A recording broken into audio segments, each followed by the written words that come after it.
This podcast may contain explicit language.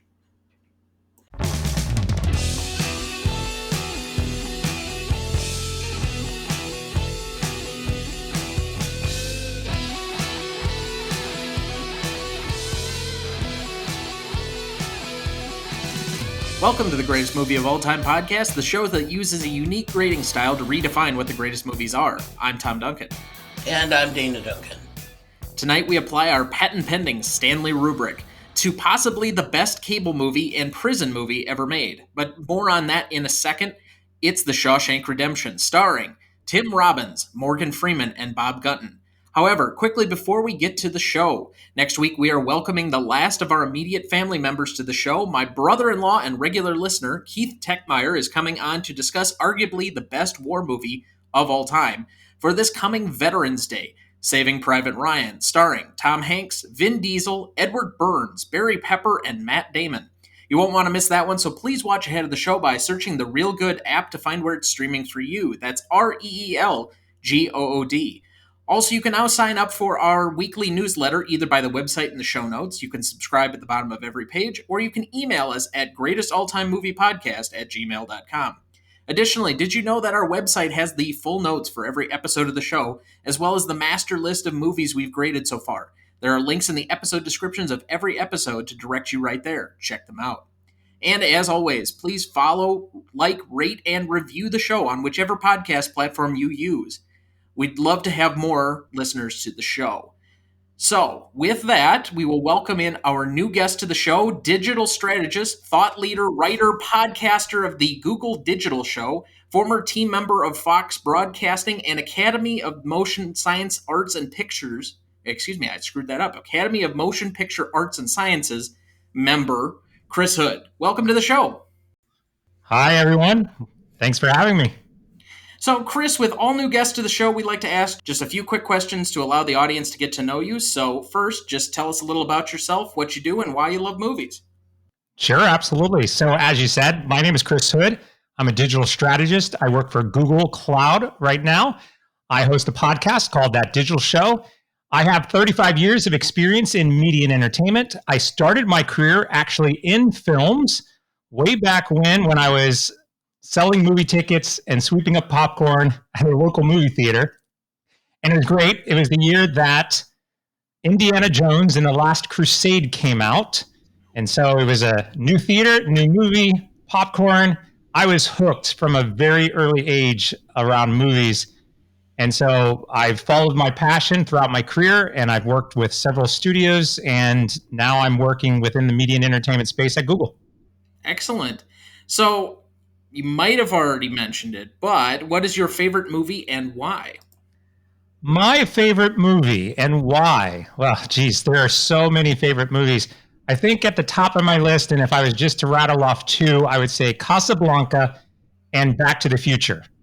Two completely different movies, but two very incredible, loving movies. Yes, Casablanca, I mean, you just cannot go wrong with so many elements of that film, from the acting to the story to just the feeling that it provides while you're watching it. It's just one of those films that after you watch it, you feel, that was a movie. And I like to say, they don't make movies like that anymore. They're barely making movies at this point. I mean, it's all TV. So then the final question for us, what makes a good movie for you? Wow, I think there's a lot of things that make a good movie, but if I was to try to simplify this into one element, it's something that is unique. Now, that is very hard for us, right? Because I think a lot of us are desensitized to most of the action. We're all looking at the cinematography or the special effects. We have actors that we're pretty much familiar with. It is really hard to impress us anymore. And I think for a lot of us, we're jaded also in that process. So how do you find something that is just unique, that is something interesting that you can latch onto and walk away from the theater and say, I enjoyed that. There is something just different that I saw there that I haven't seen before. It's almost like if you go to a new restaurant and you try some dish and you say, that was a good meal. And I just want to find something that is interesting, appealing, different, whether that's a story, whether that's some element to it, maybe it's music or maybe it is a special effects, but it has to be unique and interesting so that I can leave the theater with something to take away and remember. What you're almost describing, and I'm just trying to process here, it almost seems somewhat intangible in quality. Yeah, definitely. Huh. Yeah, I mean, we could all say that was a good score. Well, if it's John Williams, it should be a good score. Yeah. That was good acting. Well, yeah, acting is all going to be subject to interpretations. That was incredible special effects. I mean, we can pinpoint a lot of things in a lot of movies that we like or we don't like. But very rarely do we leave a movie and say, I just feel good about what I just saw. And that's that unique special sauce, you want to call it, that is definitely intangible. But it's the things that we remember the most when we leave the theater. So all of that is encompassing to what we're going to talk about right now.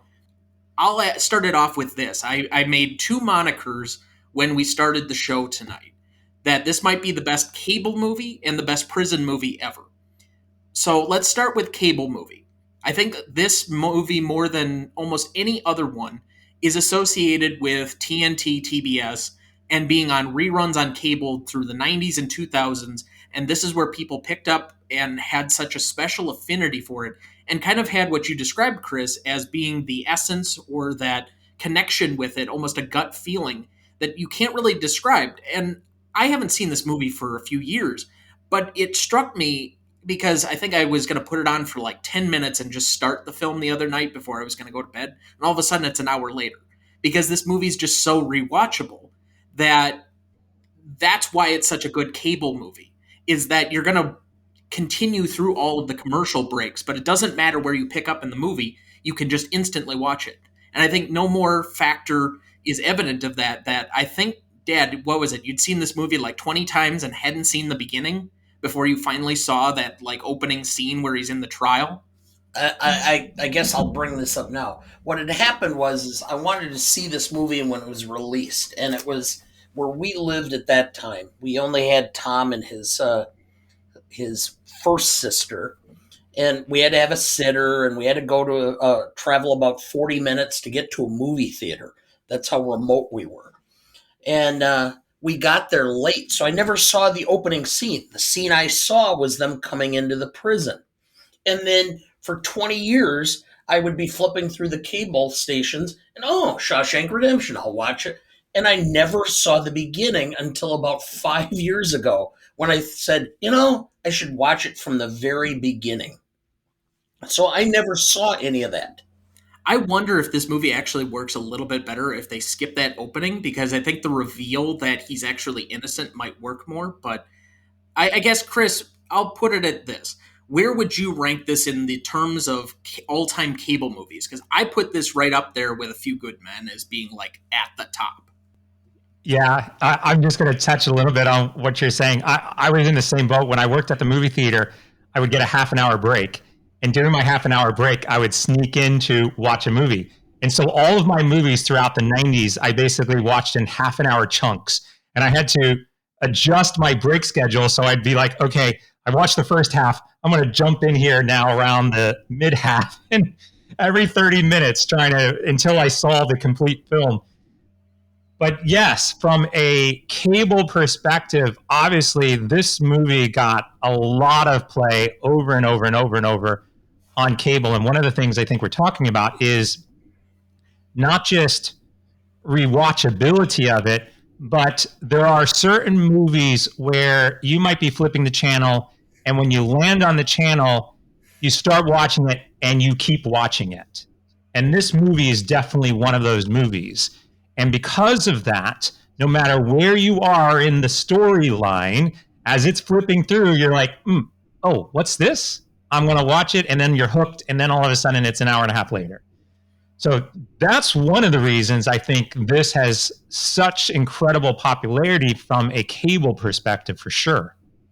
Oh yeah, Andy just got the rock hammer. Oh sure, I'll watch a few minutes. Oh no, he just got to doing everybody's taxes. Oh well, I can watch a few minutes more. And exactly, it's now 2 hours later, and you've watched the entire thing. One of the things I noticed in rewatching it again is how, if you're for the first time watching the film, you can start almost any place in the film and you don't have to have context of what's already happened.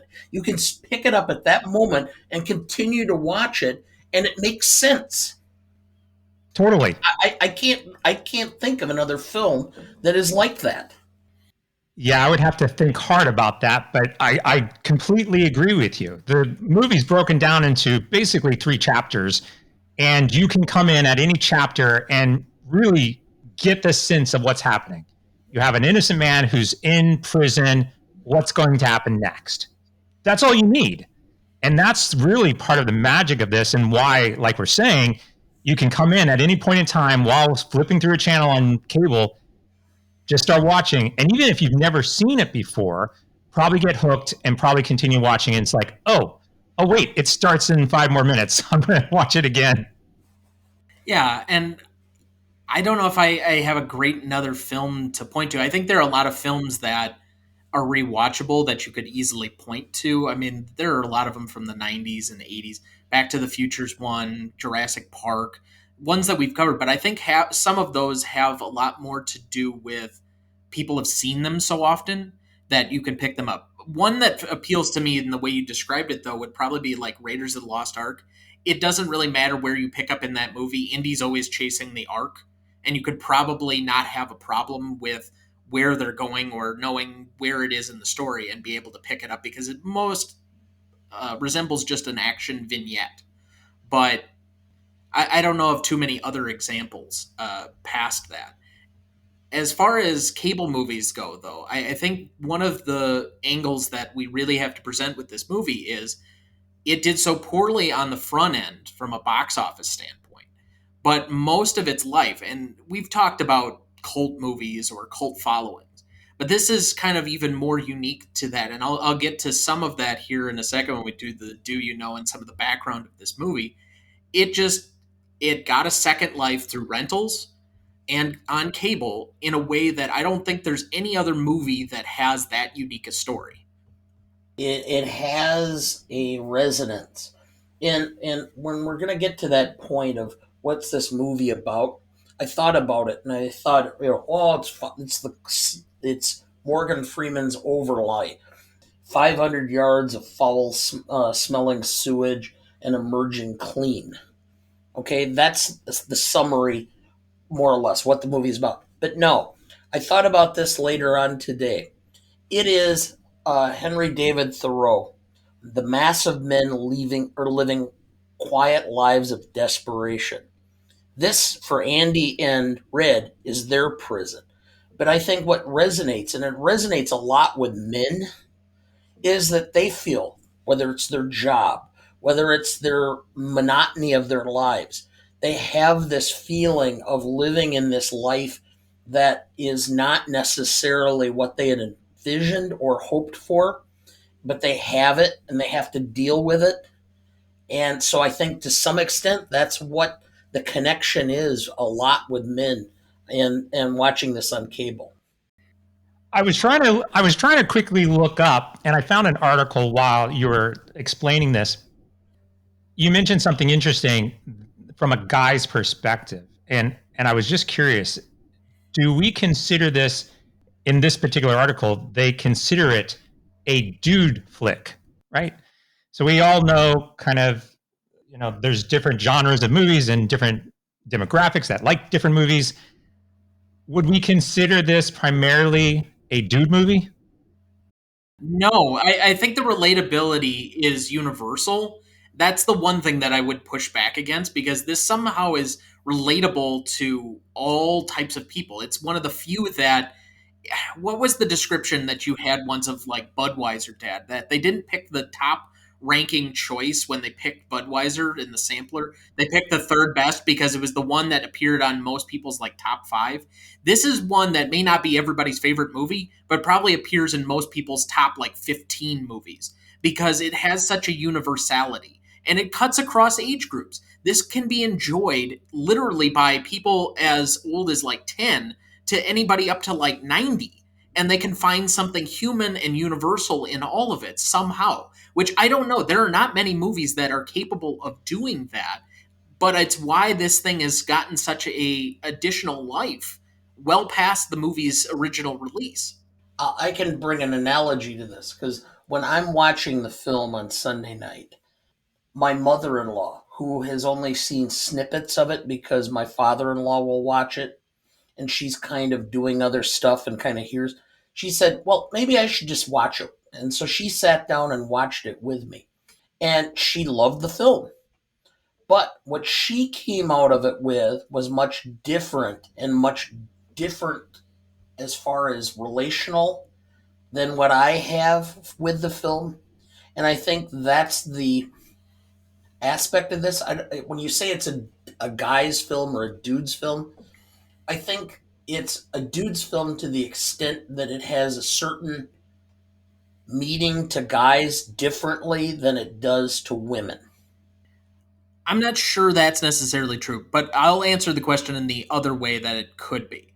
And I'll say it from this standpoint. The cast is an all male cast, and not many movies that have this universality have an all male cast like this. So, from that perspective, you could say theoretically it is a dude's film, but I do think that there are people that relate to it more generally because they look at themselves through the criminal justice system and being innocent. If I were wrongly accused, if I were imprisoned, it doesn't matter that it's an all male perspective.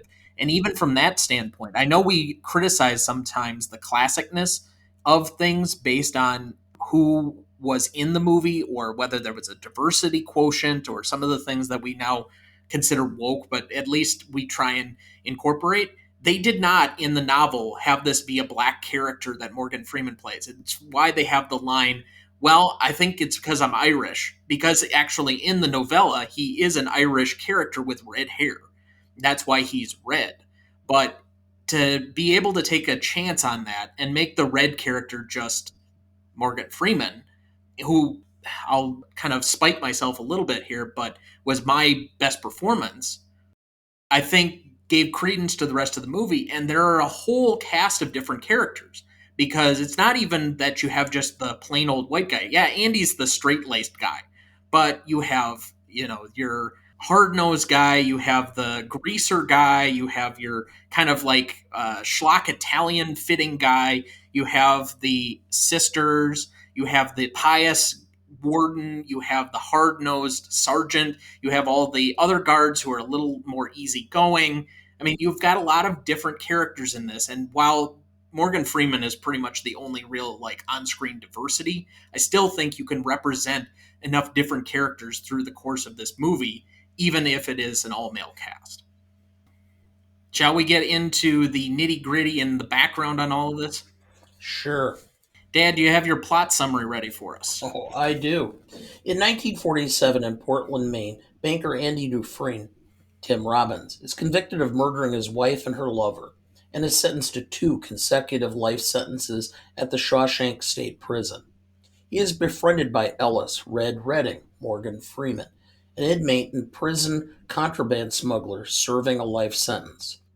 Andy's sentence is more than life imprisonment as he has to deal with Warden Samuel Norton, Bob Gunton, and a pious and cruel man, Byron Hadley, played by Clancy Brown, a brutal and sadistic guard, and the other inmates.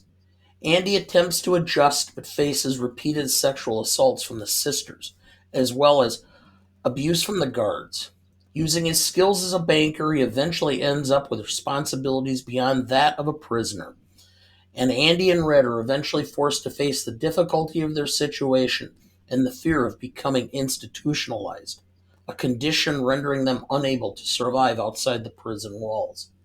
Ultimately, will Andy and Red achieve redemption from their situation? Outstanding.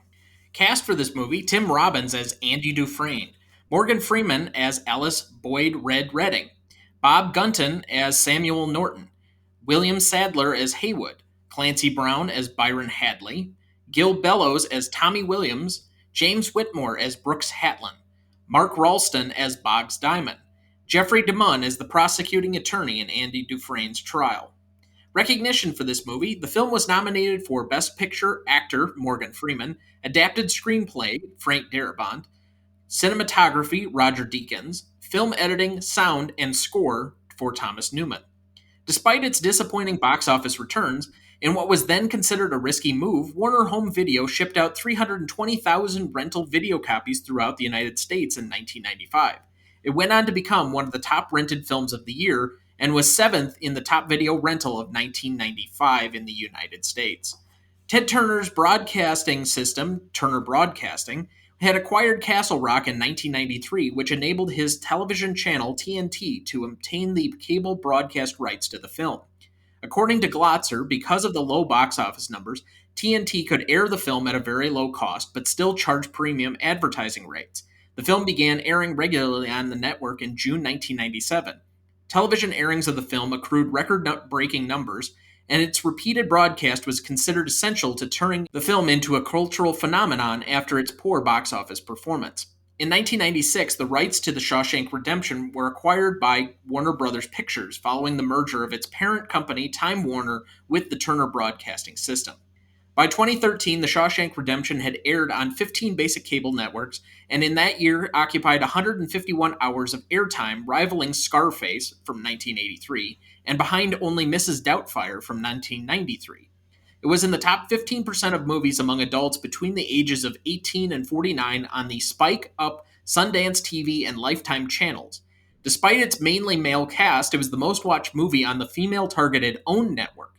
In the 2014 Wall Street Journal article based on the Margin Studios take from box office returns, home media sales, and television licensing, The Shawshank Redemption had made an estimated $100 million. Jeff Baker, then executive vice president and general manager of Warner Brothers Home Entertainment, said that the home video sales had earned about $80 million.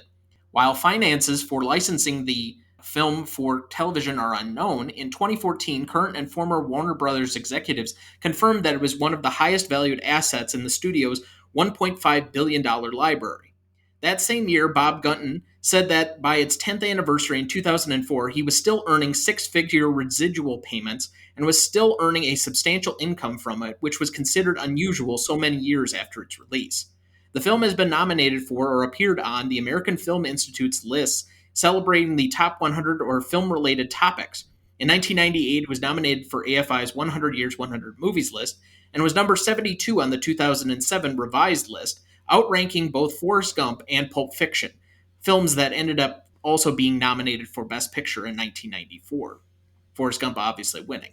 It was also number 23 on AFI's 100 Years, 100 Cheers 2006 list, charting inspiring films.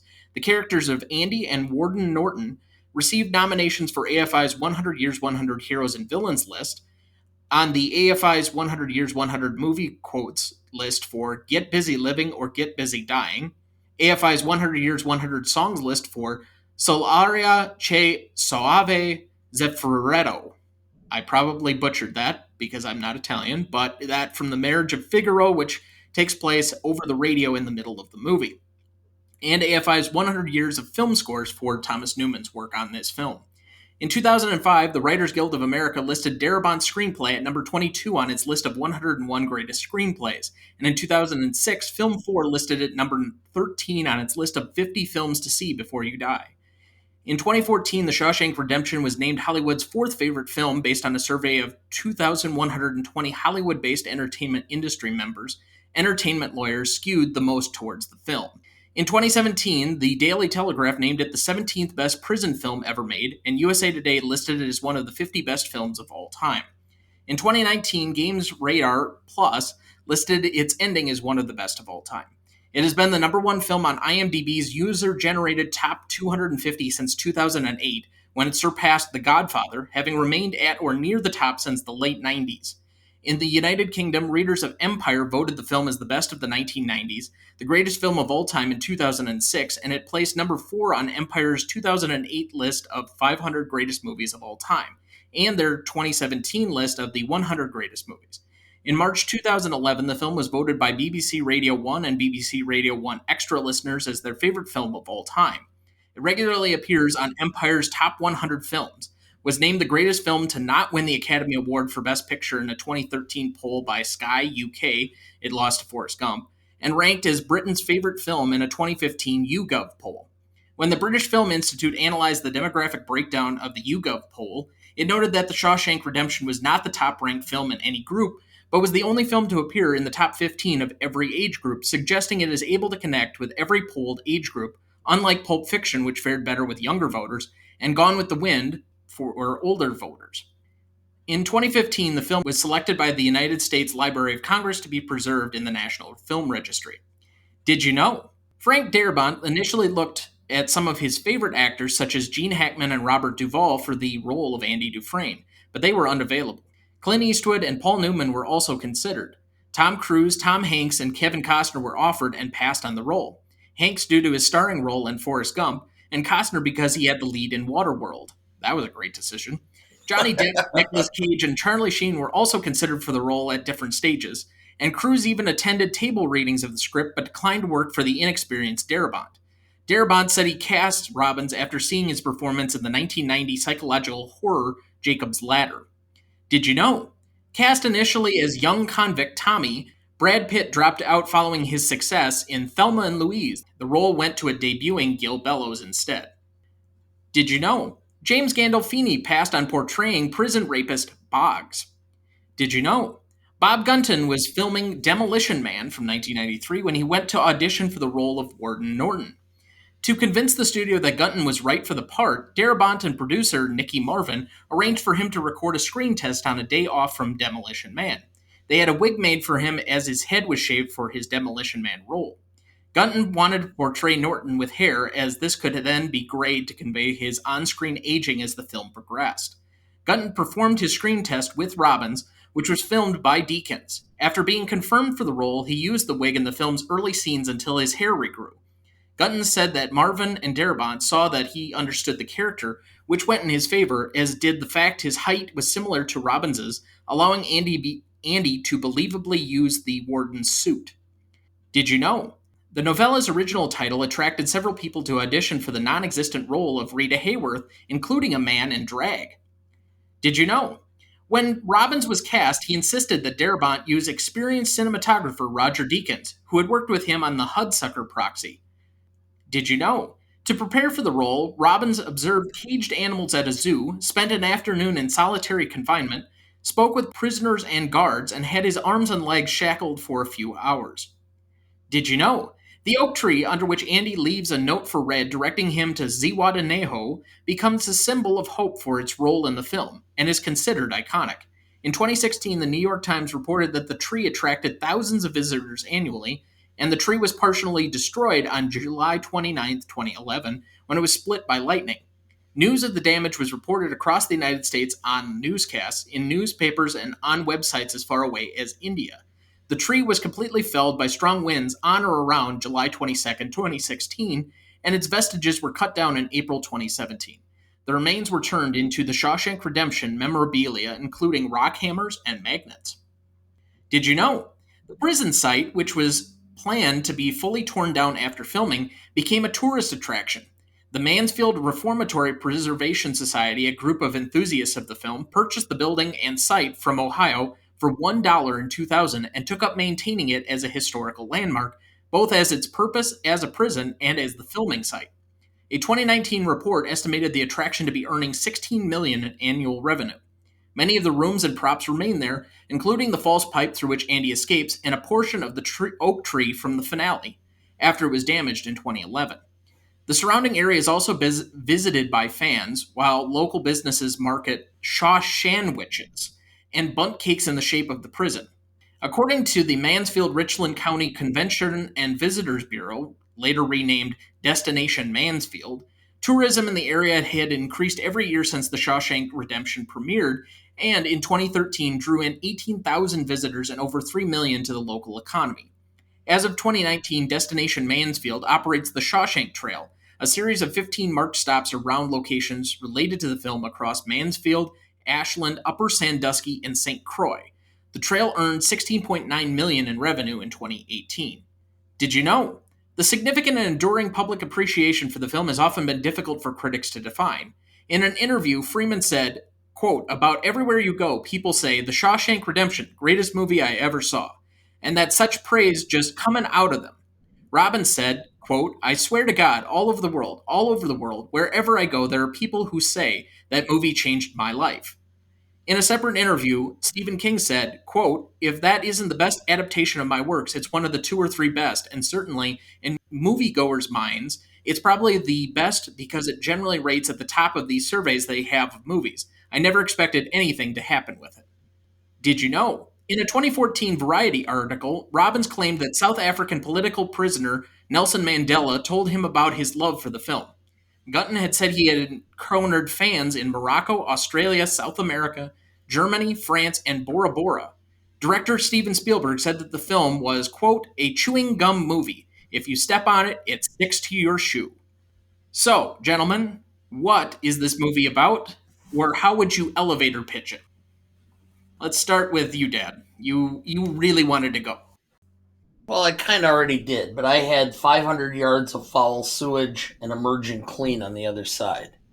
And I commented again, this is set in a prison, but it's the mass of men living quiet lives of desperation. Chris, what did you have down? For me, and I'll use words from the movie, it's a movie about hope and redemption, justice. And it's really a story of friendship and perseverance. I mean, you can summarize it as man goes into a prison, finds a friend, and finds justice. Yeah, I also used some stuff from the movie because this is an easily very quotable movie. Get busy living or get busy dying. The audacity of hope versus circumstance.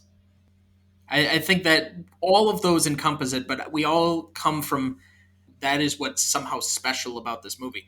I just don't know if there are too many others that can relate in this same manner. I think one of the other interesting things when we think about this movie is to try to define it and what genre it is. And hear me out for just a second. You mentioned at the start that it's a prison movie. And we can put it in line with Alcatraz and other prison movies. That's fine. But if you were to simplify this and say, is it a drama? Is it a thriller? There's elements of this movie that I thought were funny. So there's comedy elements that are brought into this. There's buddy aspects to this. And I think really when we talk about the appeal across all of these demographics and age ranges and being able to flip through the channel and just sit on it, it's because it has a little bit of everything. So we talk about hope and perseverance and justice and buddy and friendship with a dash of comedy, with a dash of thrill, with a dash of drama. You just don't know what you're really getting. And I think that is really part of the appeal of the entire film. I would definitely agree because I can't think of one thing to put my finger on that would say it's that. I think it just has a general appeal, even though you could theoretically just put it in the prison film category because of the circumstances or the setting of where it takes place. So let's go to best performance then. I already revealed mine as Morgan Freeman. I think he sets the tone, and that's why I think even if the opening wasn't seen by people, if you pick this up right when they arrive at the prison to start with, when his narration begins is when the movie really starts to pick up. And I think he really does establish what the heart of the film is because he's always providing a little bit of extra omnipotence to whatever the action is revolving. He's showing you the darker parts, but without necessarily having to show it on screen. It's one of the few times that I've actually thought narration enhanced a film as opposed to where most people actually think it detracts. This is one where you didn't always have to see it on screen because we didn't want to see all the worst parts of prison because that would ruin the heartwarming nature of the film, especially when you get to the end of it. But you had to at least get up to the edge, and then Red could take you a little bit further. And then on top of it, showing a love and a care that hardened people are somewhat human. especially because Andy's innocent, and he's going to prove to have heart and hope in a way that the rest of the convicts are not supposed to have. Even though they all claim they're innocent, ha ha ha, they're not. And I know some of the criticisms were, well, we turned these guys who are all convicted of probably some heinous things into good guys during the course of this movie. But I think Red does get it, and that's why we have that ending speech from him. I do regret, not because I'm in here, but because I can't go back and talk to that kid who made a lot of mistakes in his younger years.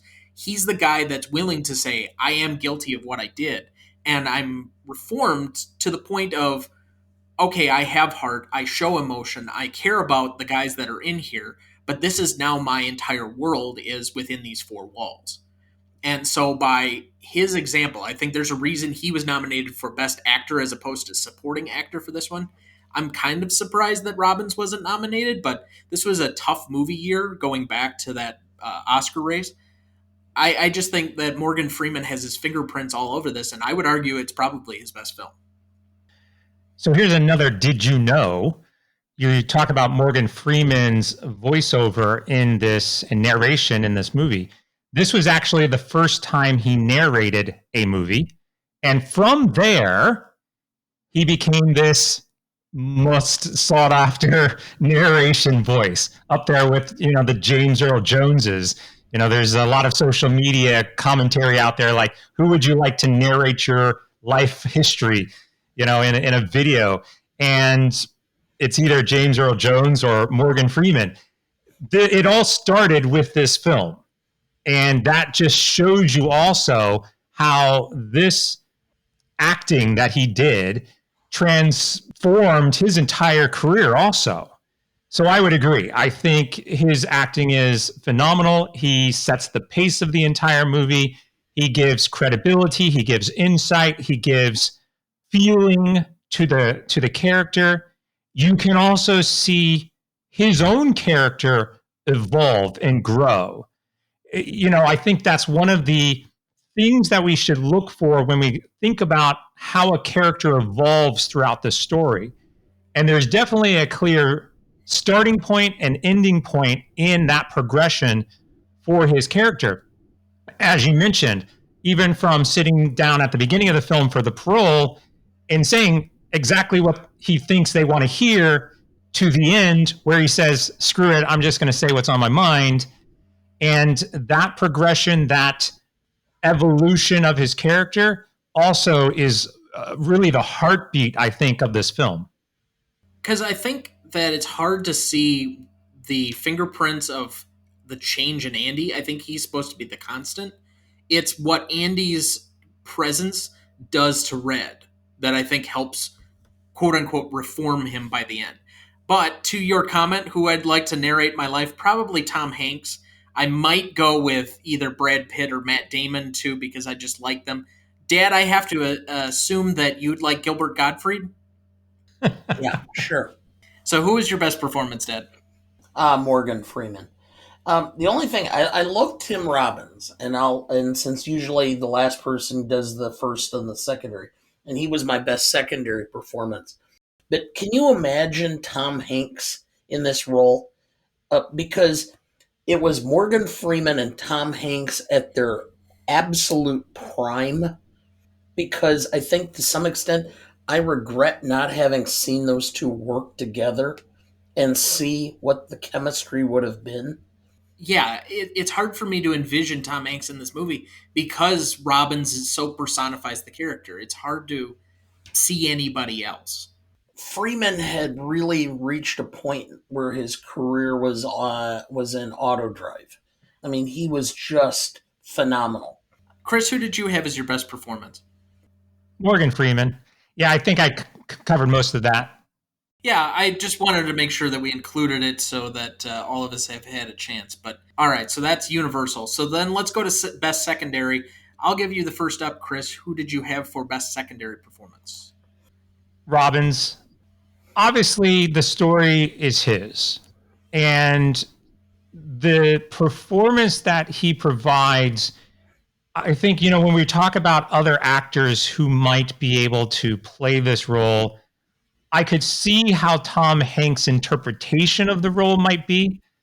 I could see how, any of the other actors that were asked to do this, same thing, what their interpretation of this role might be. But really, it's Tim Robbins' nature that makes this role.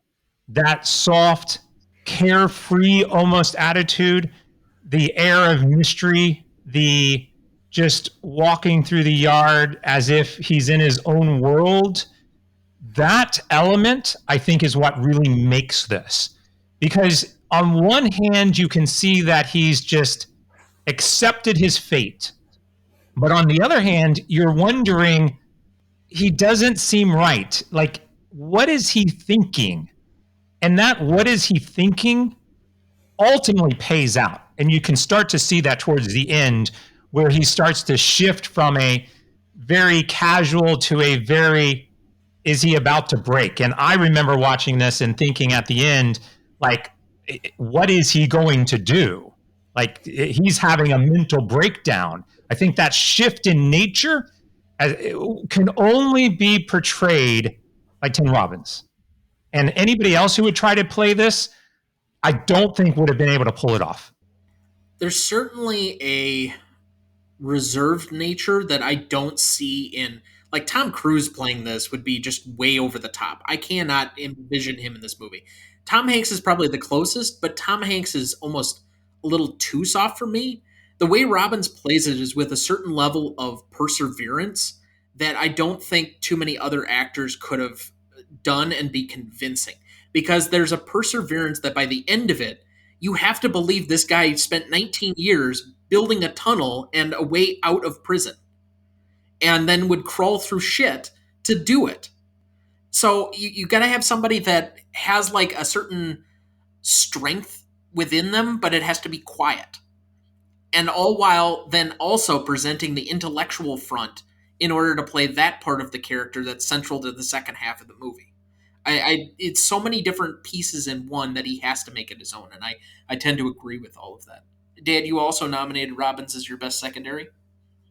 Yeah, he just had a quality that the nature of the reserve element of the character that Robbins was able to portray. We did already Bull Durham, and it's kind of he kind of portrays the same. There's a certain level of innocence, but yet sophistication, reserve, without being aloof, that he portrays in most of the films he's been in. Yeah, the same year there is Hudsucker Proxy, right? Which he portrayed as kind of a naive, innocent-minded individual that still was able to navigate these rough, business world. And he brought some of that same element to this. So like you said, there's definitely an innocence to it, yet you can tell he's intelligent and that he has something else going on. And I, like I said earlier, I just don't think you would have gotten that with any other actor in that. Understandable. I'm going to be the odd man out on this conversation. I actually went with Frank Darabont. And as the director, it's harder for me to notice great direction sometimes, other than the completion of the movie, where I can sit back and view the whole thing as a collective, just because they have their hands on each piece. But I can tell the fingerprints sometimes of little touches, like a Wes Anderson movie, a Steven Spielberg movie. There are just little flares, kind of like in a guitar player. You kind of notice certain guys a little bit differently. But I really go for him as best secondary, primarily for the writing portion of this. We have seen how many Stephen King novels have been adapted, and how many of them have been done well, let alone this well. I know he also adapted The Green Mile, which is another one that a lot of people like, but it's a movie that somehow has become something way bigger than the book or the novella ever was. And I have to give him credit, because there's so many different little flares to characteristics, or how they changed certain characters, or did just little touches differently that adapted well to the screen and put together a great narrative overall. Yeah, and I'm going to add into that from a writing and directing perspective. I think if you asked a lot of people, just did a survey out there, I bet you the majority of people responding to this particular question would be, I didn't know Stephen King wrote that. And that is credit not only to Stephen King, but to the adaptation, and the direction of this film, because it becomes something greater than the original source. So I completely agree with you. Dad, let's start with you. Most charismatic. I had Morgan Freeman. I think this made Morgan Freeman into a megastar. I think made him into almost an iconic actor. I think if you ask most Americans right now to name their 5 top actors or actresses, Morgan Freeman would be on 90% of those lists. That's quite a statement. I'm not sure, but if you're asked to name a Morgan Freeman movie, I think this doesn't make it past 3. Yeah. Well, I think if you really had people who watched films and did it on a regular basis, and I'm not talking about people who are doing we're not podcasts normal about film, but if you just asked who their favorite actors or actresses were, name 5 of your favorite. And remember years ago when I used to say, who's the coolest man in the world? And everybody would give an answer, and then I'd go, no. It's Sir Sean Connery. And then they'd go, yeah, okay, I agree. If you did that to most people, if they don't name Freeman in their top 5, and you go, what about Morgan Freeman? Oh, all right, yeah. We can do that social experiment the next time we're around. I'd be curious at that one. But as for his charisma in this, though, well, I just think he had a presence in the film that was so huge. I mean, there's a reason why he was nominated as Best Actor, because every scene he's in, he just filled the screen. You were drawn to watch him. You were drawn to what he was thinking. And he has a knack for being able to portray his emotions on his face almost better than any actor I know or have ever experienced. He just has a certain way of, and it's so subtle sometimes, but you can just read the emotion on his eyes or the way he holds his eyes. That can't be taught. And that to me says there's an element of charisma there that cannot be recreated by most people. Chris, did you also have Morgan? I did, and I will agree with everything you just said and add one other moment to confirm what you just said. And that's at the end of the film where he is going to the big oak tree and he's sitting at the wall and he's opening the tin can and he finds some money and he hears some crickets and birds in the background and he gets up and he's looking around and he's like, is somebody there? Right? As if he was still in prison. Like that instinctual facial expressions in that moment brought you back to, oh, he's still kind of scared for his life per se. And like, why is he doing this? That all comes out. And that's Morgan Freeman. That's his acting style. That's his capability of doing that. And definitely want to agree with you on all of those points. Again, I am the odd man out. I went with somebody else. I went with Bob Gunton. I don't know if there is a better villain that isn't just like over the top. He's ruthless without necessarily being overly aggressive, although he uses some aggressive tactics. Obviously, in the situation of Tommy, obviously, in the situation of being down in the hole, or his threats when Tim Robbins wants to pull away from doing all of the criminal activity, his smarminess when he's doing the bribery and the corruption and all the other BS that goes on. And yet still, there are 2 things we teach in Shawshank: the Bible and discipline. And you'll get plenty of both here. I'm paraphrasing, of course. I don't have the line in front of me. But his pious attitude representing something that we see a lot of other people. I'll get to it in a little bit later, but I think that he is one of the great villains of cinema history that doesn't get enough recognition. And I think anytime he's on screen, he inhabits a larger than the movie persona almost. All right, so then let's get to best scene. My nominees, and there are a lot of just great scenes. So I think if I count it here, I have 12, and I probably missed some. But the first one I put down was Fresh Fish. I think the way that, again, I kind of just can skip over the trial. You understand why Andy's in prison. You kind of understand the circumstances, but they spend maybe a couple of minutes too long in order to do that. I don't know. Whatever. It doesn't really matter. The movie really picks up when it's the first night in prison.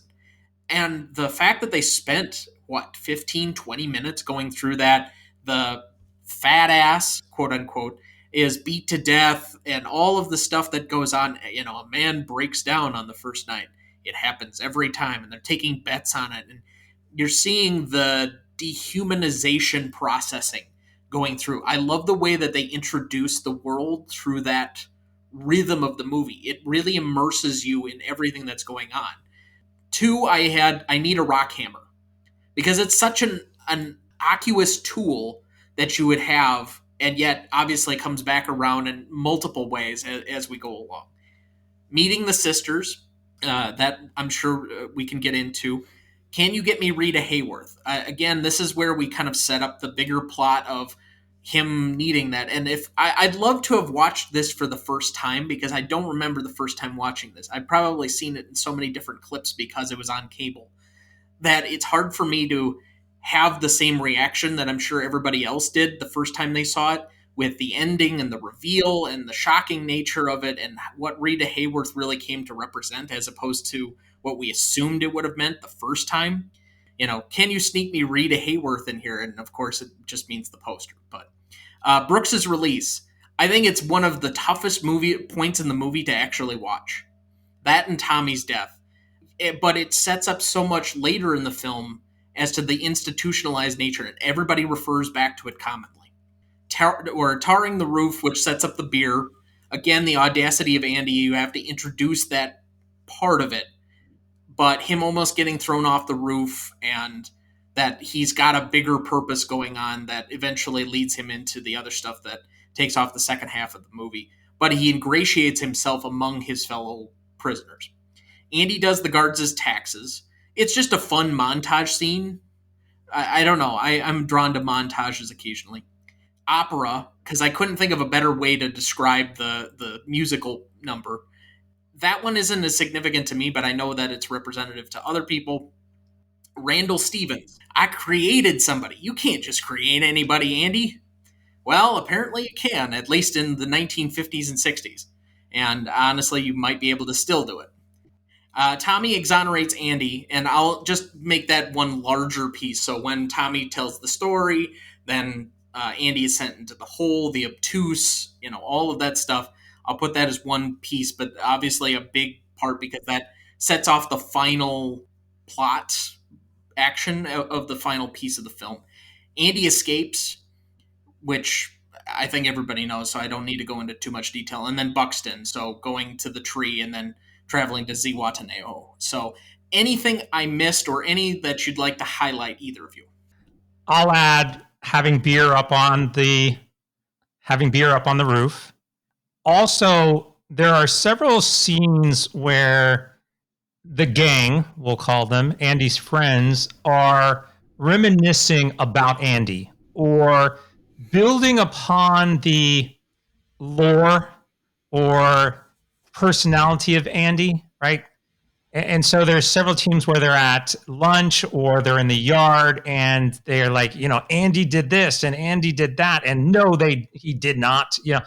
I think all of that just builds up the persona of Andy throughout the film. And I always found those elements really interesting. Okay. Dad, did you have any others?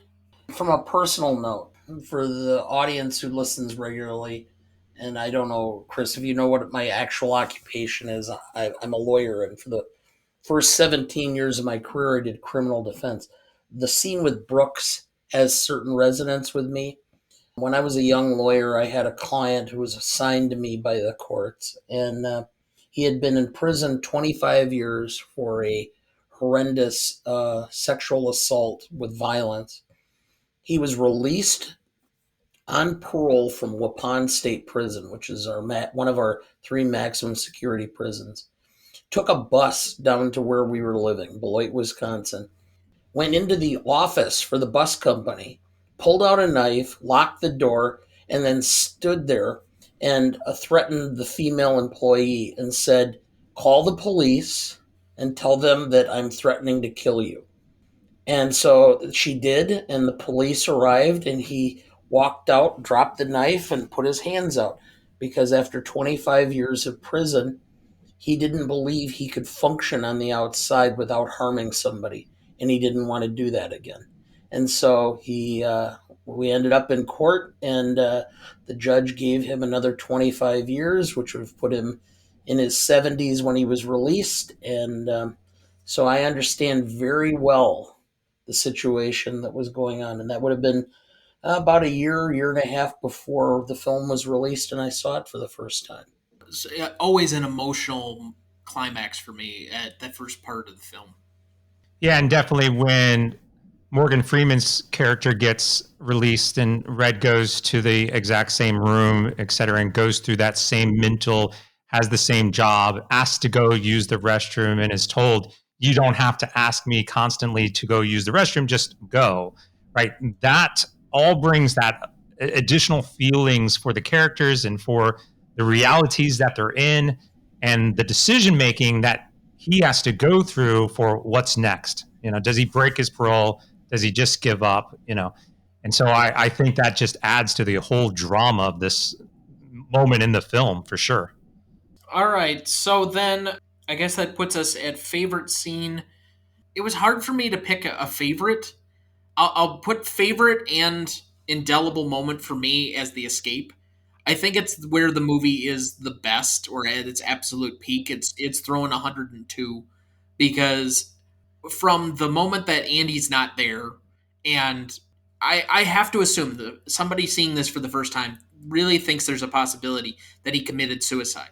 But the fact that there's literally nothing there and they don't show it on screen right away, and then it's slowly building into that whole thing, and he throws the rock through the poster, then puts his whole fist through, and then he just peers down the hole. And then you get that escape to freedom during the rainstorm and breaking the pipe, crawling through the sewage, and then that final moment that's on all of the posters, him standing in the rain, it basically free again, I think is the best part of this movie. I think you could incredibly make an argument for any part of it, but it's the part to me that always works the best.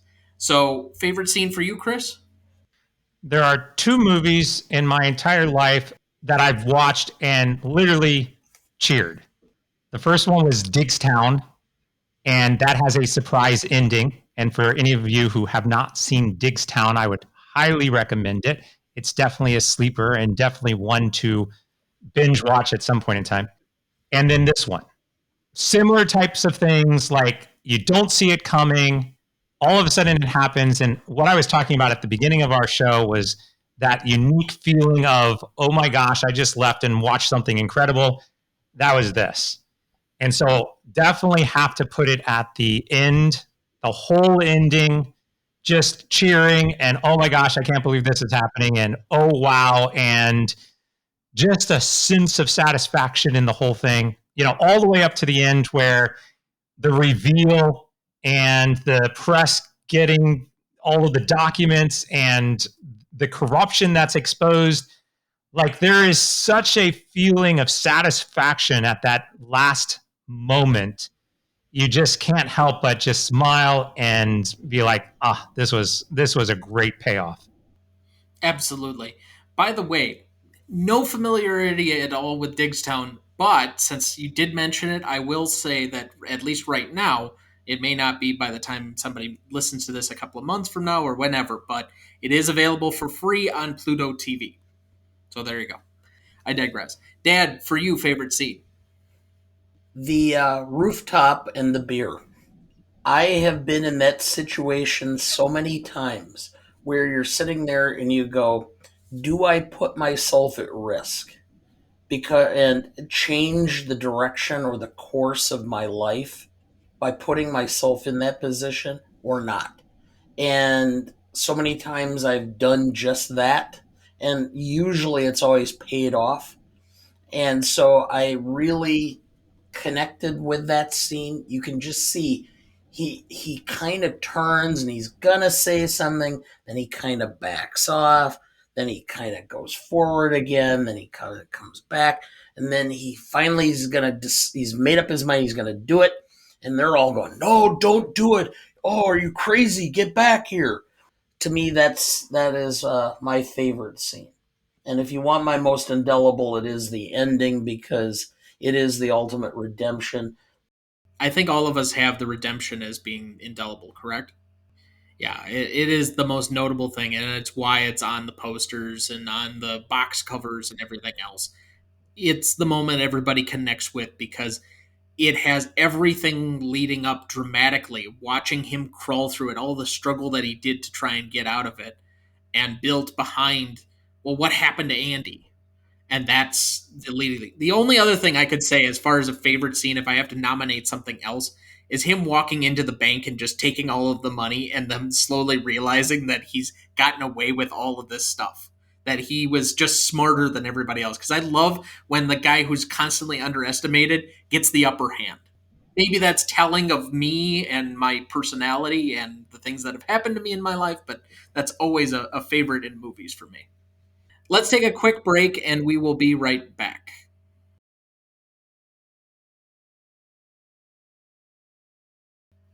Thank you for rejoining us. All right, Dad, is there anybody we have to remember this week? First off, you brought to my attention the fact that we had missed Norm MacDonald, which was a few weeks ago, and unfortunately, comedian and actor, Dirty Work, Madison. Billy Madison, Grown Ups, and he obviously was on SNL for a number of years, passed away of cancer. Cancer also got a guy that I had a real strong attachment to, Peter Scolari. When I was in high school, I used to watch this show that no one else had seen or was watching, apparently. And I kept raving about this show and these two guys, Peter Scolari and Tom Hanks, bosom buddies. I thought these two are great and they have such a great chemistry. This is such a great show. And they tried to make it go and it didn't and it failed. But obviously they went on to have a significant career. But Scolari, who didn't have quite the career that Hanks did because of some problems with drugs and drug addiction, nevertheless had a very successful career on TV and a few movies. Was most notable on the Bob or on Newhart, which was the second Bob Newhart show, and won an Emmy, I guess, for being on Girls. Yeah, I did see that in your notes from before, which I was a little bit surprised by. I wasn't familiar with him being in that. And he's also listed as being in That Thing You Do, which is the Tom Hanks written movie and produced, the first one he did with Playtone, that I couldn't remember him being in the movie, and apparently he's in it, so I'm going to have to watch it again. That's an underrated film that I wish more people would have seen. There's a scene in that movie that was about like they did the American Bandstand type show. He's the host. He played Yeah, the I looked it up to try and see where he was. I just have to watch it again because I just don't remember him being in that movie. Even though I introduced it to Sarah last year and she loved it too. It's a very easy film to love for whatever reason. And then lastly, I guess this happened today. Yesterday, I thought. Okay, because I didn't see it when I was doing my research. Mort Saul, 94, comedian and actor, All the Young Men, Johnny Cool, and Love and More, passed away. One of my associates asked me because I mentioned, oh, Mort Saul died. Oh, who's that? And I said, well, that was Bill Maher before Bill Maher. Well, and I think the biggest thing that was in a lot of the obituaries I saw had to do with he was such an influence on other comedians. Everywhere from Lenny Bruce all the way up through, I want to say there were a couple of like recent comedians that drew some effects from him, or that he was like this kind of godfather of comedy. So I can't think of the names offhand, but he Well, I just can apparently name had a. two. First of all, George Carlin wouldn't have been George Carlin without Mort Saul, because Mort Saul went kind of the counterculture, and George Carlin felt that he could do that then, and did so. And then one who's no longer considered someone you mention in polite company, one Louis C.K. I see.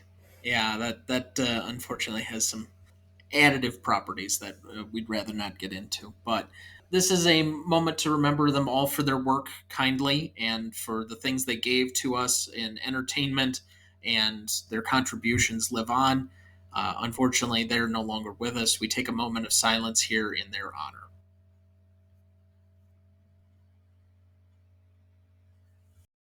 All right, thank you. Gentlemen, if you're ready, we'll go to best funniest lines. Again, I don't know if this is as much about comedy. There are moments of levity in this one, but I think there are too many good motivational poster quotes out of this movie to focus on the funny so much. So, Chris, why don't you kick us off? Well, I'll tell you what the best line is, and it's one that you won't understand the first time you watch the film and becomes increasingly more familiar and obvious and impactful the more you watch it. And the line is salvation lies within. Now, this is at the moment where there's a raid on the cells, and the warden comes in and they have an exchange about different scriptures in the Bible. And they're passing the Bible back and forth. And the warden leaves, closes the cell, says, salvation lies within, and hands the Bible back through the cell back to Andy. It's a throwaway line. You don't understand it at all. But what you ultimately find out is the payoff at the end of the film when you open up the Bible. The warden opens up the Bible and discovers that that's where he hid the pick, the rock hammer that he used to escape. That salvation lies within, literally and figuratively inside of the Bible. Absolutely amazing when you think about the timing and the buildup and the setup for that line specifically, and then even the payoff at the end for that line. Well, especially because it's part of the inscription that Andy writes to the warden.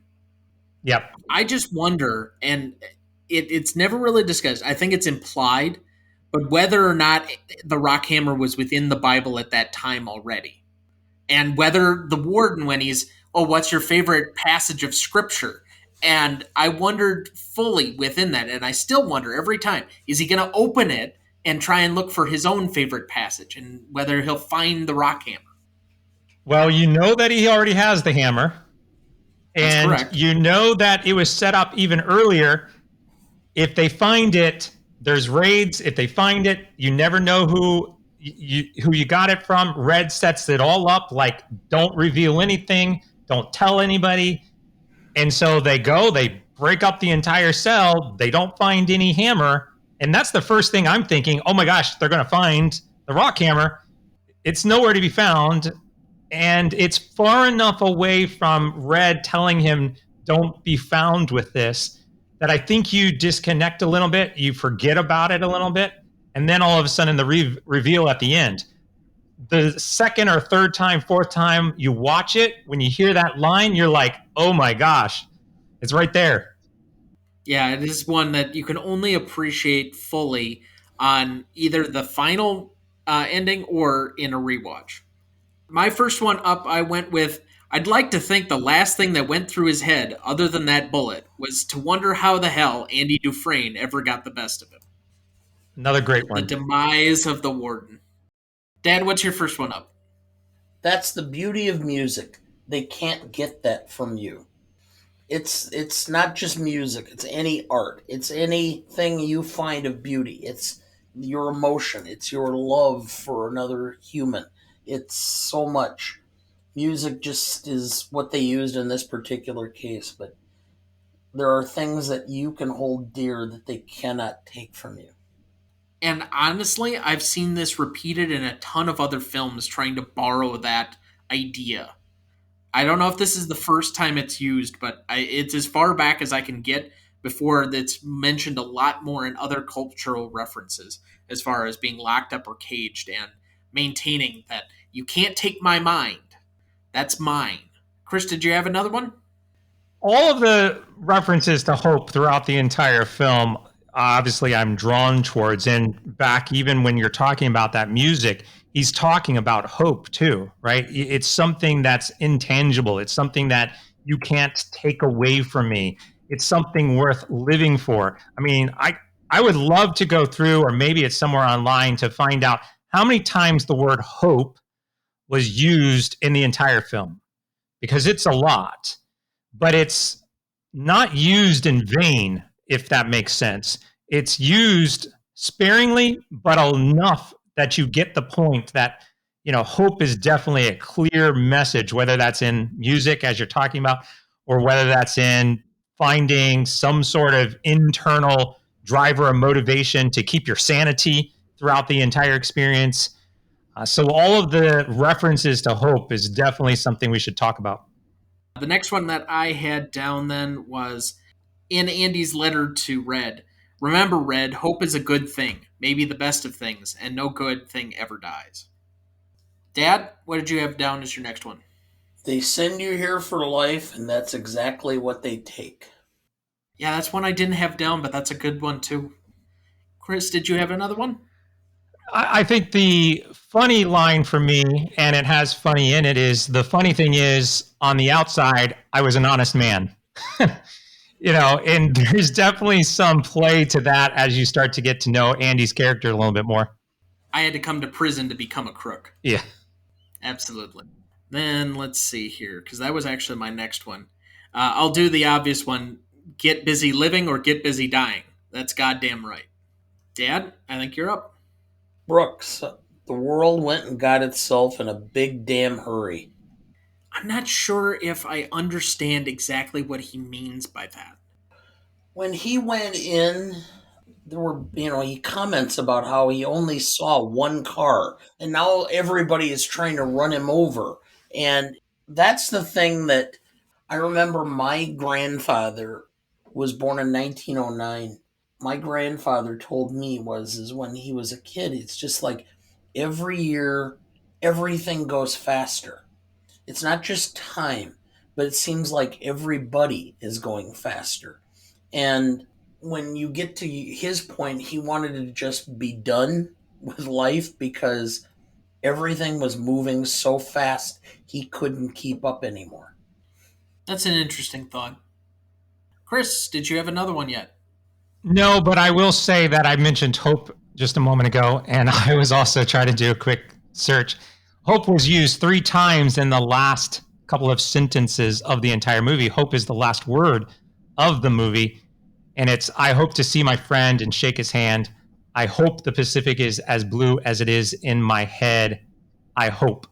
And so, yeah, hope is definitely, again, that theme. Also a good line. Dad, did you have another one? I have to remind myself that some birds aren't meant to be caged. Do you want to finish that? Because I have the whole piece there. I don't. I just had that piece. If you want to finish it, go ahead. Some birds aren't meant to be caged. Their feathers are just too bright, and when they fly away, the part of you that knows it was a sin to lock them up does rejoice. But still, the place you live in is that much more drab and empty that they're gone. I guess I just miss my friend. I don't know, that line, for whatever reason, has always given me chills. I just miss my friend. The next one I had down was, in prison, a man will do most anything to keep his mind occupied. Dad, did you have any others yet?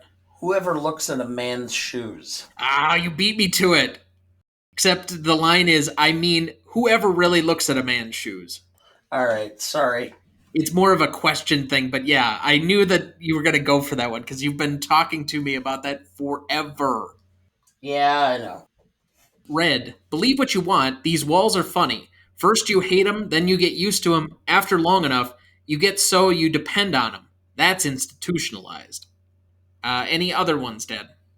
No, not off the top. All right, so then I just had 2 other ones. Fear can hold you prisoner, hope can set you free. Andy Dufresne. The other one I had was kind of near the end there, and it's kind of along the same conversation as the music. But Andy, here's where it makes the most sense. You need it so you don't forget. Red, forget.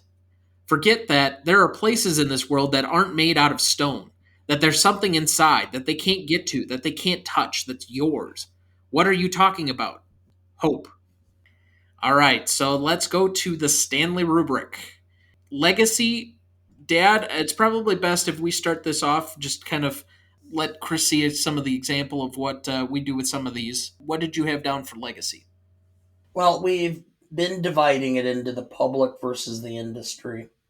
And legacy for the industry, I had a 4 because I think a lot of critics really love the film and appreciate the film, and it's gotten more notoriety as time has gone by.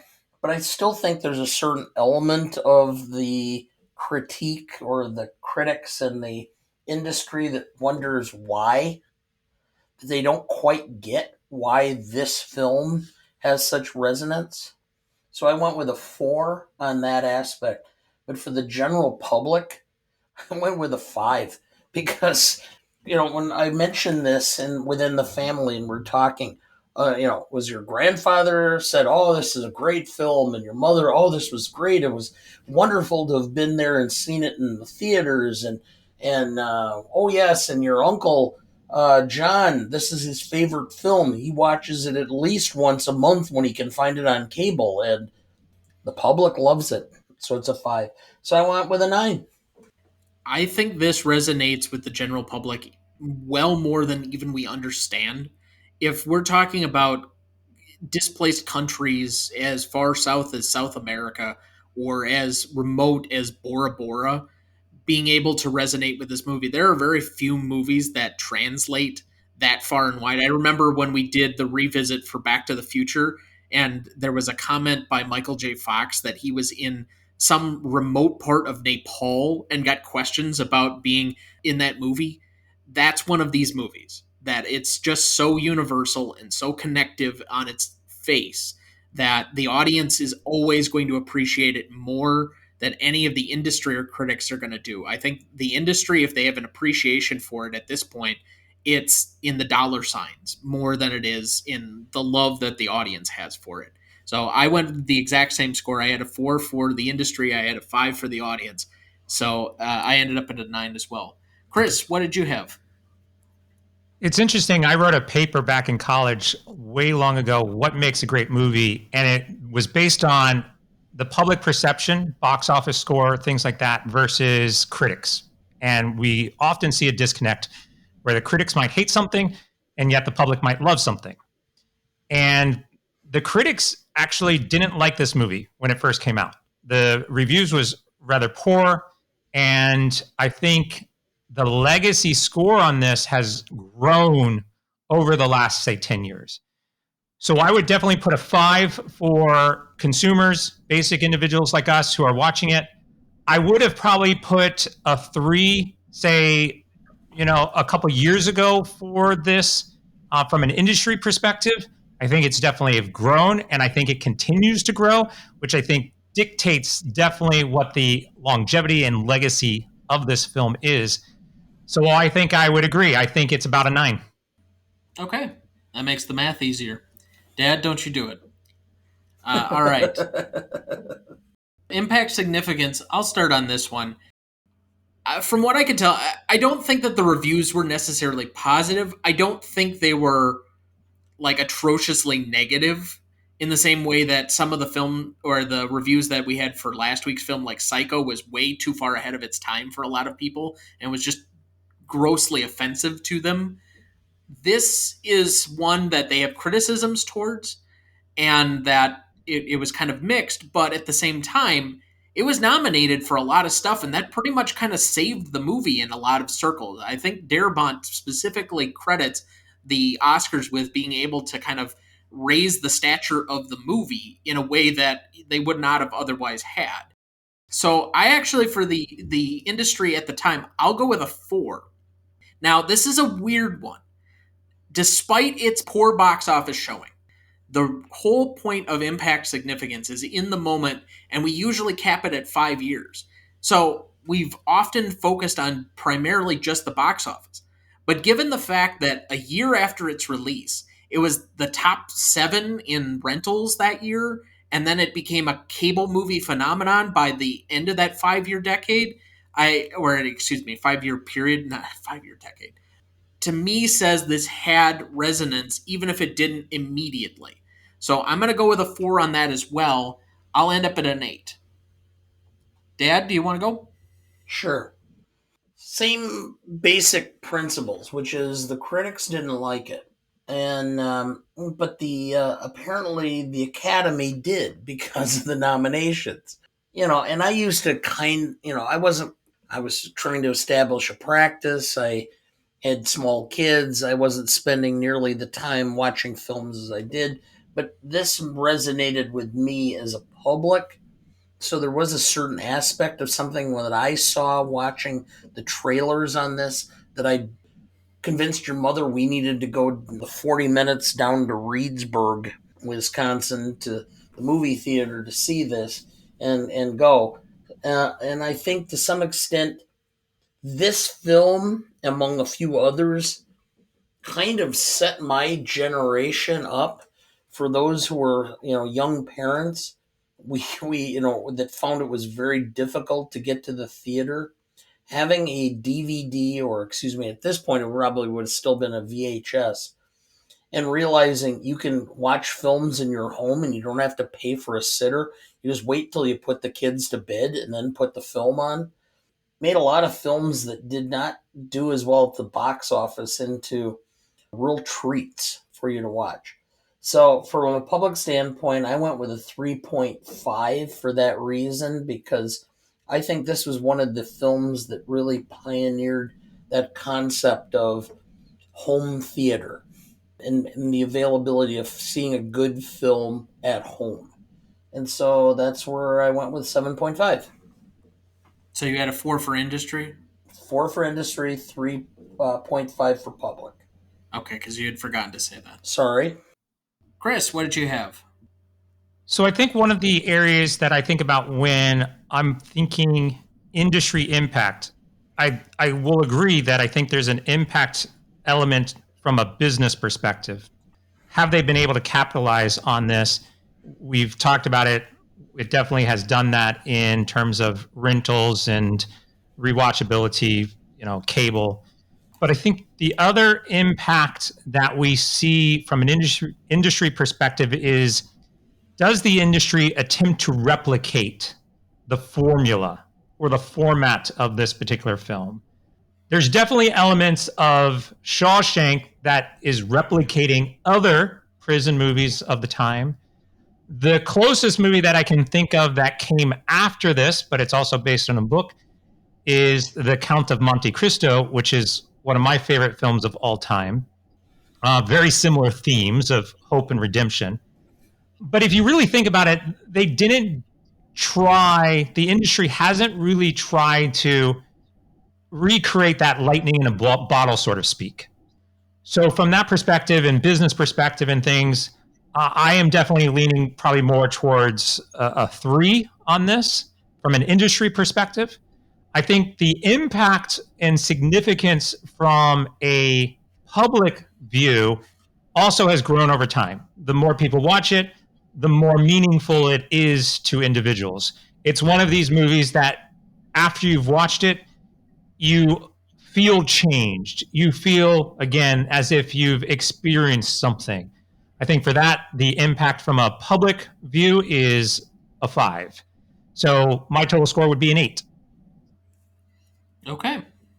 So that's a 7.83 average between us. Novelty. I know, we've compared this against some stuff.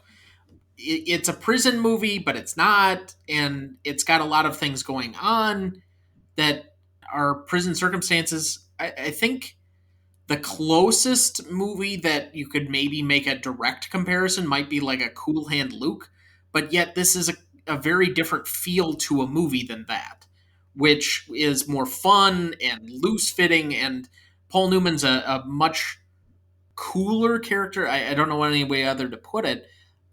And yet, that has much more of a tragic ending as opposed to the redemption of this. If you want to listen to our review on that, I think that's episode like 31 of the show. So that's available in our back catalog. But I just I have a hard time thinking of the novelty of this. There are a lot of movies that are about prisons, and realistically, when you have a prison movie, there's usually an escape. Escape from Alcatraz, The Great Escape come to mind. Just other great movies that have this concept, but they're not this. So there's an essence that could be said, as we've made a point of mentioning throughout this show, to this movie. But I'll also give it points for just simply being the best version at times of this, whether it's a writing standpoint, whether it's a humanity standpoint with a great ending. But the cinematography, the score, everything put together, I think raises the level. And so just from a quality standpoint, I'll give it a full 7. Chris, do you want to try going? Sure. Yeah. Another good movie that comes close to this would be The Last Castle with Robert Redford. Similar overtones, same thing. It has moments that are drama, moments that are inspirational, even some moments that have some comedy to it. And again, I go back, that's ultimately what Shawshank did well. Was you can't really describe what is the genre of this movie. It has a little bit of everything, which goes again into why I think it's appealing to a lot of different people. And so there is a level of novelty there, but I don't necessarily think there's a novelty when you simply compare it to other prison movies, because I think we can, as you just did, rattle off several other prison movies that are escape movies. Heck, even Sylvester Stallone did an escape movie in prison, right? Which, by the way, I really loved that entire series. And so novelty on this particular score, I would probably put it at about a 7. Okay. Dad. Well, I thought about this and I thought about it, and I'm like, there's a certain aspect of this film. It says something to me that I hadn't been considering. And then I happened to print out something with some of the quotes on it. And it's the scene at the very end where Andy is out of the sewer pipe, and he stands with his head tilted back and his arms extended vertically from his body. And I'm going, oh, the novelty of this is both the addition and the subtraction at the same time. It is novel as to the setting. It is not novel as to the fact that this is a religious film. Andy Dufresne is Jesus Christ. He is a Christ-like figure through the entire thing. He's wrongly accused. He's abused. He's mistreated by the authorities. He's constantly told that he's wrong about everything. Ultimately, he knows that he is not guilty of what they're accusing him of. And when he finally gets out of the pipe, he has reached heaven. He has reached his salvation, his redemption. And so I give it an 8 for that, because it's both an addition and a subtraction at the very same time. That's an entirely new perspective that I would never have thought to add to this film. But look at the picture when he's out of the thing. I thought there's no reason that they made him or had him stand with his arms outstretched, looking into the heaven, with his head tilted back, unless there was a certain aspect that they were trying to convey. Anyway, classicness. This is your category. You can start, Dad. Classicness. I didn't find anything that was difficult about this. Even the fact, because there's a certain aspect of homosexuality that's in here that could be offensive in more modern cultures, but even that, they said, it's not about the sexual aspects, it's about the lack of humanity that the sisters had in perpetrating it. I think it was more an issue of control, so I did grade it down just slightly for that. But That was the only thing I found that was really problematic. I think it conveyed a certain element of modern culture in a large way about hypocrisy that exists with people cloaking themselves in religion, violence within the parameters of what should be a lawful society. I think it speaks a lot. Hadley speaks as much to the Black Lives Movement as anything that I can remember offhand, unless it was purposeful. So I went with a 9.5. Chris, what do you think? I think when I try to judge classicness, I have to do a little comparison. So I'm going to quickly ask both of you to, in one word, try to answer this. If you were to compare this film against Casablanca, because we've already talked about that today, how would you compare the two? And I'm just from a scale from 1 to 10. If 10 is Casablanca, where does this movie fall on that scale? 9.5. And I'll introduce that in my own here in a second. Sure. There's a specific reason. I would go either an 8.5 or a 9. And the reason I would go less than Tom's 9.5 is primarily because of the gravity of the situation. Casablanca was so much about fascism and dealing with the horrors of what could happen versus a situation where it's not quite the people in the situation had some semblance, and I only say this, some semblance of control about their situation. So I kind of give it a little less. So I'm going to go with a 9 based on that. I think there are easily two movies that are held up as the standard of iconic, well, maybe three, but one has really fallen off in its classicness due to recent circumstances and readjustment. So you can hold up Wizard of Oz, Yeah. which I think we gave a 10 in this category, or if we didn't, it probably should have been.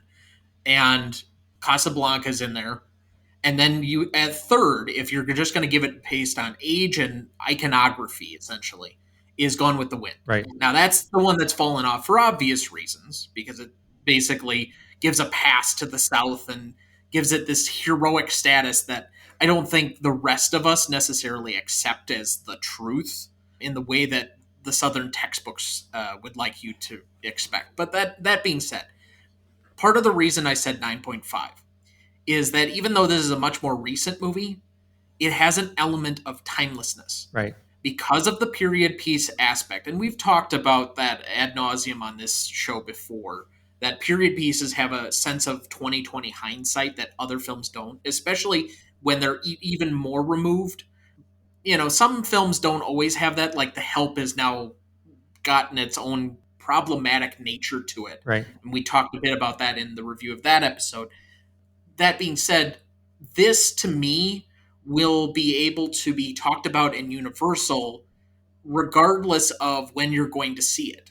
And because there isn't a problematic subject matter, I think you might be able to say the sisters and the overly cliche prison rape aspect that almost seems to be lurking around the corner of every prison movie may have steered too much into it, and yet it highlights the struggles of Andy in prison. Like, what are the things that he's going to endure? The obvious prison guard abuse, that they're just going to beat the living tar out of him, and the other one being somebody coming after him for prison rape.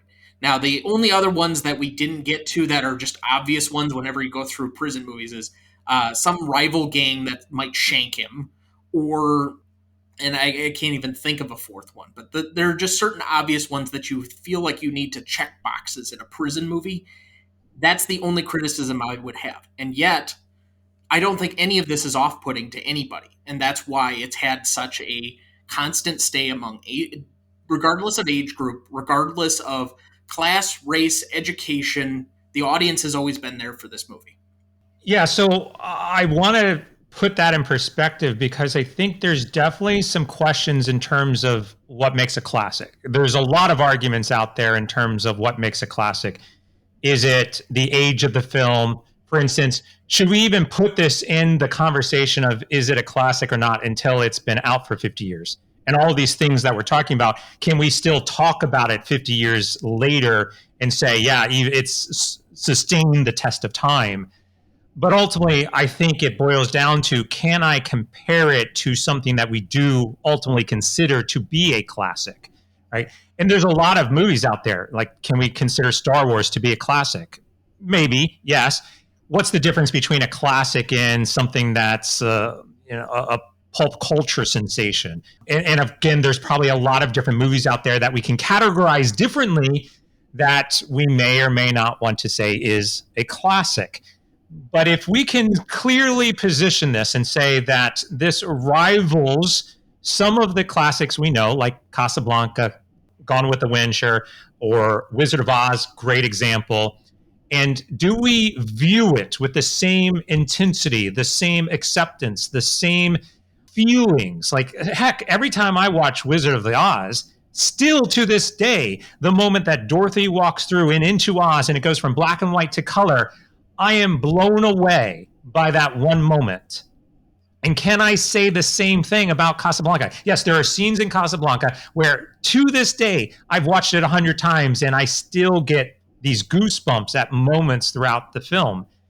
Do I have that same feeling for Shawshank? Yes, absolutely. I just watched it last night preparing for this. And at the end, I found myself cheering. I found myself emotional. I found myself teary-eyed in sections. And that represents, I think, does it sustain the test of time? Does it age well? Yeah, sure. There's subject matters that may or may not age well. But you can still look past those subject matters and determine if the content, the cinematography, the music, the acting, all of that is still as meaningful the 17th time I watched it as opposed to the first time I watched it. In this case, yes. So I would definitely put this around a 9 for classicness. And since I didn't give my score before, I kind of did, but kind of not. I went with a 9.5 on this just because I even think I could be talked into a 10. But I think this movie will play, in kind of to your point, the same way now as it did 5 years ago, as it will 5 years from now. And when I said I haven't watched this film in 5 years or something like that, but the minute you pick up and you can just keep going through it, and it's never a dull moment. For whatever reason, this movie just works from about that minute they get into prison until the final moment in Zihuatanejo. I don't know. There's just something about it. There's an intangible quality. Here's one more part for us to think about. And that is, if I was to say right now, favorite line from Star Wars, what would it be? Don't tell me the odds. Or maybe not a favorite line. Just give me any line from Star Wars. May the Force be with you. Give me any line from Back to the Future. Where we're going, we don't need roads. Give me, without looking it up, any line from Shawshank Redemption. Get busy living or get busy dying. But we did do a little research, and if I would have asked that to you, say, a couple of weeks ago, you may or may not have been able to find a line. I probably would have gone with, oh, really, who does look at a man's shoes? Because my dad's quoted that multiple times to me. So I think there's an element of that. You know, we walk through our favorite lines and things. And the thing is, the repeatability of lines in this is a little lower than I think some of the other films that we might consider to be classics. And I think for that, you know, it's a memorable movie. It has memorable lines when you hear them, but it's not something that you're reciting per se on a regular basis. Sure. That launches us right into the most subjective category, rewatchability. But before we get to that, the average on that one was 9.33 for the three of us. So rewatchability, Dad, I'll let you go first on rewatchability, though. For rewatchability, I had a 9.75. This is about as close as I could get to a 10.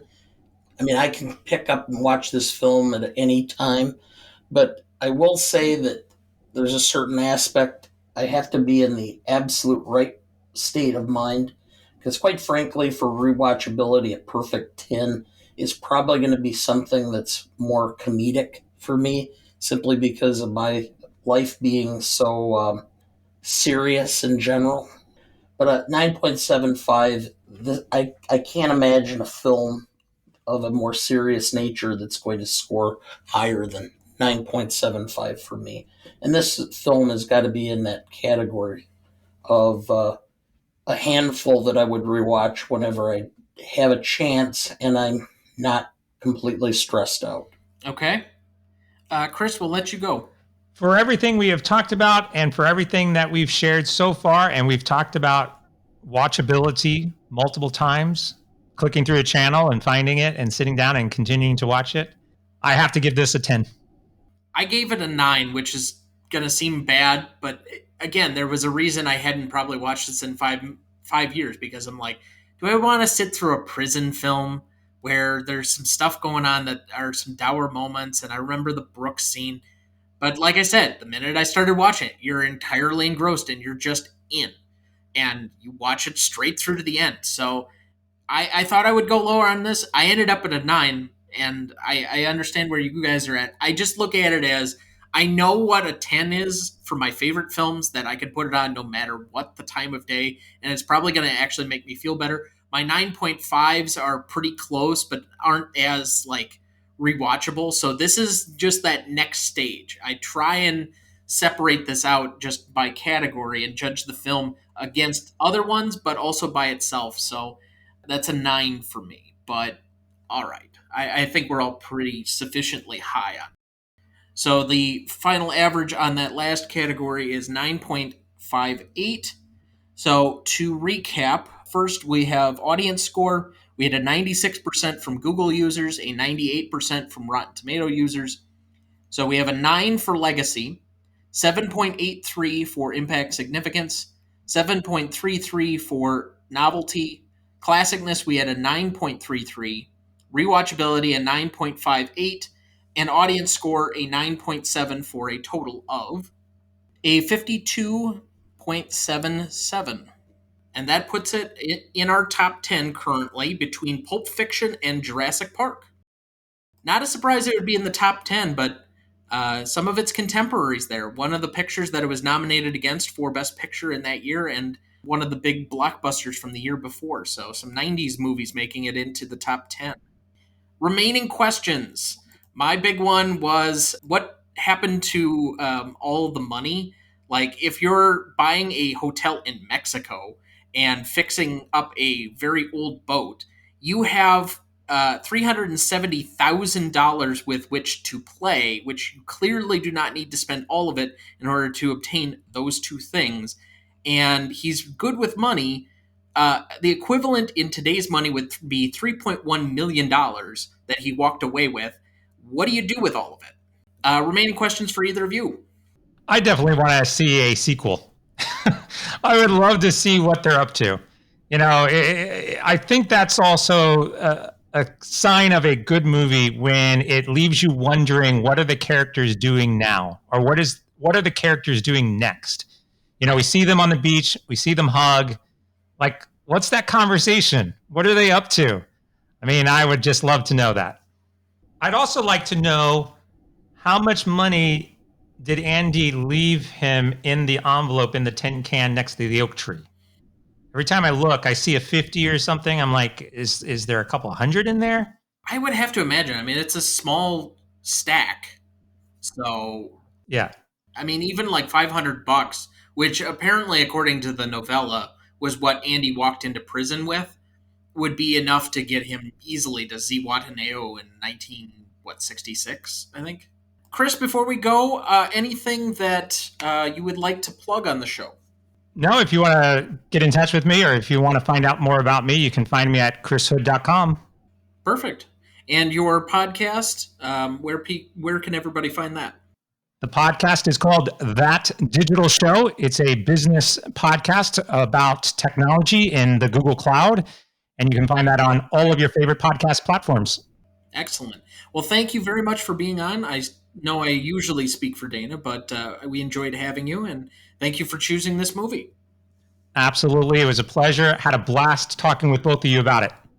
Well, this is my life. It always will be. There's nothing else. Just us and the microphones. And those wonderful people out there in the dark. All right, Mr. DeMille, I'm ready for my close-up.